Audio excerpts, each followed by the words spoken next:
Hello ladies and gents, it's Hagbard Celine here on another beautiful afternoon. I'm lying, it's pouring rain outside. And today we're going to be looking at an article that was written by a very interesting young lady who it turns out is a senior writer at Vice Canada. Yes, that's right, Vice Canada. I fear we may have entered the territory of regressive inception, and everyone here knows I don't use that word very often. After we finish reading this little article together, I'll also be taking a brief look at her larger body of work, which I assure you will prove to have some revealing patterns to it. Dear white people, please stop pretending reverse racism is real. Before you interject, yes, I'm aware of the fact that this author is Indian or Pakistani or some such, and she is not indeed black. However, I'm an American, and our default trigger when we talk about race, as I'm sure you're all well aware, is black. So, here we are. Listen, earlier in the summer, y'all, I wrote a column about Black Lives Matter Toronto, in which I said people who've never experienced racism, particularly politicians and media pundits, should be careful when weighing in on the subject, especially if they just gonna be dismissive. Yeah, I'm absolutely certain, however, when they stand up and speak for you or allot you a platform on which to speak, you have absolutely no problem with it, do you? One of my friends reacted to the piece with absolute outrage. This person, a white male journalist, told me that I was trying to shut down white voices. Towards the end of our exchange, in which he finally admitted he was worried he would eventually lose his job to a person of color, he called me a bigoted little witch. I bet you took that as a racial slur too, and not just you being a bigoted little witch who actually dismisses the voices of white people.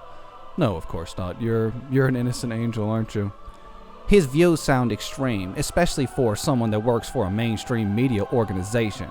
But he's not alone. It seems the more you talk about racism, the stronger another narrative becomes, one that paints white people as the ones who are truly oppressed.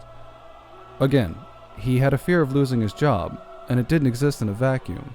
It's in a world where we can actually see advertisements being racially aimed for jobs. You can see that there are job advertisements out there specifically aimed not just at non-whites, but non-males. We're looking for a non-white, non-male participant.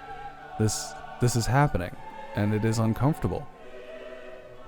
According to a survey released last year, 52% of white Americans say they believe discrimination against them is on par with discrimination faced by black people and other minorities. Okay, 1 second.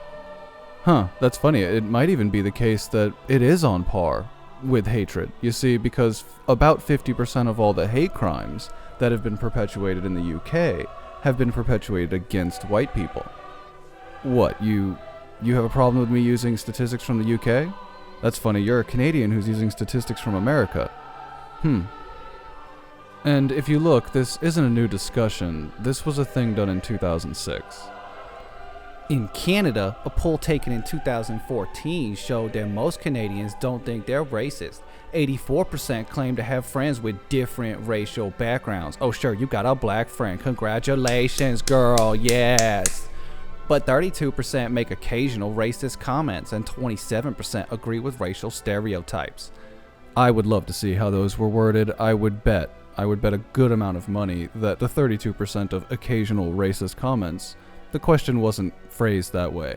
And as for the 27% that agree with racial stereotypes, who wants to bet the word some was slid in there somewhere in the questionnaire? Those ideas are at odds with each other, demonstrating a lack of understanding of the basic concept of racism. Now this next one I'm essentially going to skip, although she does mention Miriam Monsef, who I'm not particularly familiar with, but who I gather is under scrutiny for having lied about her, immigration status in some way, shape, or form. Whether it should be where she was from, how her parents got in, I'm not entirely sure with it, and even she admits that some aspects of it probably are true. But, you know, even just trying to say that we shouldn't be criticizing this because it's racist, that got shut down fast and I was called an anti-white bigot. Isn't that shocking? Moving right along. My default reaction to claims like this is just to roll my eyes, but seeing as it's no longer just Twitter trolls who believe in reverse racism, white fragility probably accounts for a large part of Donald Trump's popularity. Oh, congratulations, you dropped both a Trump and a trolls in one sentence. Good God, you people are so fucking predictable. Anybody playing some form of a bingo with this can get it filled in without the fucking free space.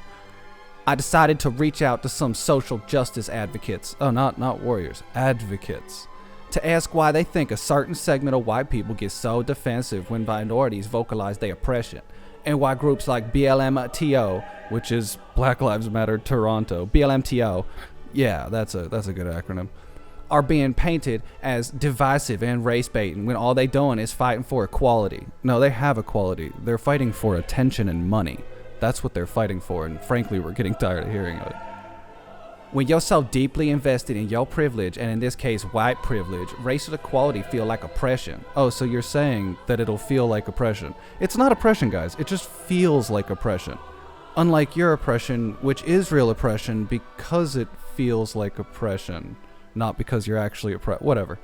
Simply put, Morgan said reverse racism doesn't exist, and a person who claims otherwise is outing themselves as someone who has little or no experience or knowledge of what racism is. Morgan, you can shove your wannabe degree up your ass, because you don't get to define racism, friendo. Sorry to tell you this. Racism is based on a couple things: historical, systemic oppression, and power, Morgan explained. Yeah, this is the root of its power plus privilege, yada fucking yada. This isn't a new conversation. You're not breaking new ground here, dear. As far as history goes, white people have never been persecuted for the color of their skin, so there's no point in comparing their experiences to those of black, brown, and indigenous folks until we oppress them for the color of their skin. That's the end of this statement, that you're not making, but it's the real end of this statement. That's the goal of all of your movements, is to treat white people how you perceive black, brown, and indigenous people have been treated throughout history. Not necessarily how they actually have, but how you perceive that they've been treated. It's slavery, colonialism, thefts of all kinds of violations and systemic proportions. No, that's not happening right now, but go on. Versus feelings being hurt. No, that's actually what you are experiencing. Feelings being hurt. There's a difference, he noted, when white people who are in a position of power espouse a hatred of minorities than when the other way around. Yes, but what about when black people in positions of power and authority expounds hatred for white people? No? In April, BLMTO co-founder Yursa Kohaki was highly criticized when a tweet of hers said, "Please Allah, give me the strength not to cuss, kill these men and white folk out here today," was discovered. It wasn't discovered, she tweeted it. What do you mean was discovered? This wasn't like a hidden mystery or something. You do know that, right? Your language here is weird and frightening. But Morgan said that even if all people of color straight up said they hate white people, it wouldn't affect a white person's ability to get a job, an education, or increase the odds that they get carded or charged with a crime. Yeah, none of that happens in real life. You're jacking off and saying what you wish you could do. That's what this is. You wish you could be this awful of a human being, but you can't. So instead, you just say awful things, for now. If all white people had had that view of black people, they would have a very dramatic life impact on the material reality of all those people. Gee, that doesn't say a whole lot for your race, friendo. You're telling me that if all white people tomorrow woke up and hated black people, they'd just be a doomed race, huh? Alright. The exclusion of white people in spaces created for minorities is another controversy that sometimes comes up in the media. Last fall, flyers for White Student Union popped up on a handful of Canadian university campuses. You get what you get. Now you get to reap what you've sown. This is your fault. On its website, the group behind the campaign, Students for Western Civilization, hell yeah, my dude, claims schools are bombarded with the message that only white people can be racist because white people are the sole beneficiaries of white supremacist system. Yeah. See, that's not what they were saying. Those are the words you've put in their mouth because they wouldn't have said that. To balance things out, a white student union would serve as a platform to promote and advance the political interests of Western peoples. And that's a problem for you, isn't it? We're going to notice this is a pattern you have. You even hated a university whose students used the word Western, just the name of their university. You know, Western something or another university. And they said Western lives matter. And you said that was racist. It isn't that you were triggered by Western, is it? Meanwhile, Ryerson University's Racialized Students Collective, oh, that sounds fucking healthy, received backlash for kicking 2 white journalism students out of a meeting because they weren't marginalized or racialized. Ditto when BLMTO refused to sell white Toronto musician Sima Yin one of his protest t-shirts during this year's Pride Parade.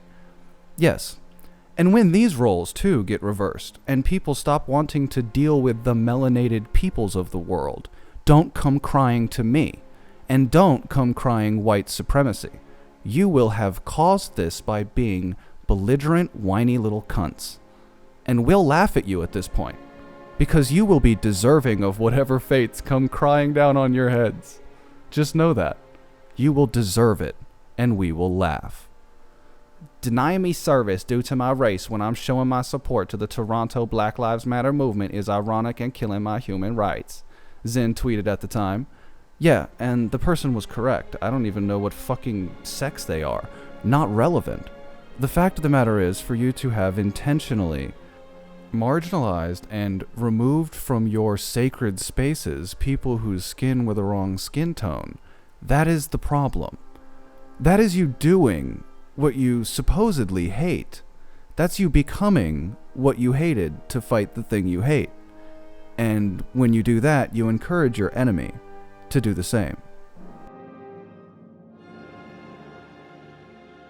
Debbie Douglas, Executive Director of the Ontario Council of Agencies Serving Immigrants, Y'all have some fucked up shit up there, Canada. broke down why none of the above can be considered racism but is instead, again, about hurt feelings. It's interesting that as soon as you decenter whiteness, it becomes about people being anti-white. It's almost like decenter whiteness sounds like a code word for anti-white. And what right do you have to decenter whiteness in a predominantly white nation? Do you want to decenter Asianness in a predominantly Asian nation? Do you intend to decenter blackness in an African nation? I have a feeling that that's not the case. She said, noting that a panel for queer and black people she attended, some white people were asked to move to the back to make space for black people. A few were offended. Just get to the back of the bus already. Jesus Christ. Why is it that in a place created for black people to have a conversation amongst themselves to talk about what it means to be black and queer, their white folks felt they had to be at the center? They didn't. They just didn't like being forcibly removed to the back. Again, turnabout's going to be fair play. Just know that. Morgan added that creating something like a white student union or having White History Month would be redundant. Well, so would having Black History Month or having a black student union. Unless you're you. If you look at pretty much every profession in which folks have gainful employment or relative social prestige, it's overwhelmingly white. That's because they worked hard to get there, hence gainful employment. Have you considered that you should have gotten a degree in, like, law or medicine or something that would allowed you to get gainful employment and relative social prestige?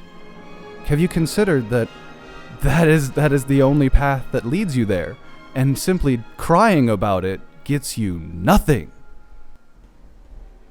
As for the rise of the white victim narrative, both said issues like economic downturn, particularly in the U.S., where working class Americans are finding themselves struggling financially, play a role. Immigration and anti-Muslim sentiments that stem from falsely equating Islam with radicalization is another factor, but it also just responsive to more people calling out racism. That doesn't make any sense whatsoever. Anti-Muslim sentiments and anti-large-scale immigration sentiments don't even stem from the same place, unless you're in Europe. They are different issues entirely, unless your focus, as your focus clearly is on the melanin content of their skin. Douglas said, the only reason we're talking about race more right now is because of the blatant incidents that can't be ignored. The police beaten death of Ottawa man Abraham Abdi, the crazy guy, and I mean that literally, the crazy person who assaulted people and then ran from and attacked the police and then got hit with billy clubs. These were cops that didn't even shoot him. Of course, the American cops are so awful. Or the fatal shooting of Colton Boucher. Okay, Colton Boucher was shot by a civilian. It just happened to be white. It's like taking all of the deaths that happen within the community and saying, see, there's a population. Both of these things are non-functional arguments. That's the point of making them, when people do usually. An indigenous man from Saskatchewan are two recent examples. As soon as we begin to interrogate issues of racism, people get uncomfortable with it, and hence the pushback we seeing. No, we're uncomfortable with being accused of things randomly, simply by the color of our skin. And we're really uncomfortable with you thinking that you've achieved some sort of position of power by being a melanated person. We don't give a shit, and we're tired of hearing about it. If your default reaction to these discussions is to see white people as victims of reverse racism, Morgan has some advice. Educate yourself. Yes, she wrote that into an article. Her advice, well, the advice of her hero, is educate yourself. Anybody who would want to use or identify something as reverse racist, I would strongly encourage them to stop for a moment and really think seriously about the last time they really had taken the time to study or get a deep understanding of what racism is and how it impacts different communities. Again, Morgan, eat all of the dicks. Eat my entire asshole. How's that sound? There is no reverse racism. There is just racism. And it's funny because anytime you want to use or identify something as racist, I would strongly encourage you to stop for a moment and think. Because you guys are not anymore. And it's leading to this. Well, now that we're done with the article, let's check out her Twitter, shall we? It's pretty good. Here's the article where she's saying everyone's trolls. Here's her claiming an AM radio station shouldn't exist. There are the Western boys. You see? There are the Western Lives Matter kids that were such a problem. Before we get to her other articles, I'd like to show you an article that she linked to within this one. And the title is, London, Ontario was a racist asshole to me. The entire city of London, Ontario was a racist asshole. It's amazing. It's pure. This isn't her, but it is someone she linked to. And let's look at her other articles, shall we? They're pretty good. I assure you, no patterns are formed here, right? So, first up, we've got racism,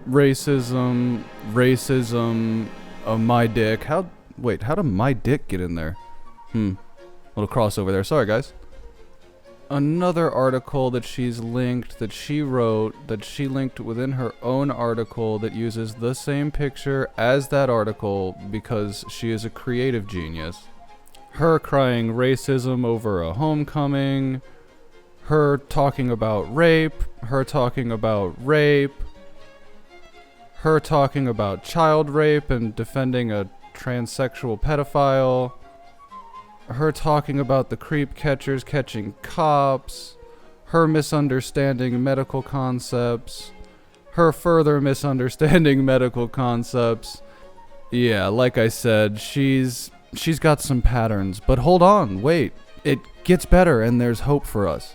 And because her latest article reads, Uber Eats has cancelled its instant deliveries in Toronto, leaving me no reason to live. While I feel this is probably light overstatement, let's all hope together that it's not, huh? That said, Miss Manisha Kushnan, senior writer with Vice Canada, blow it all out your ass, dear.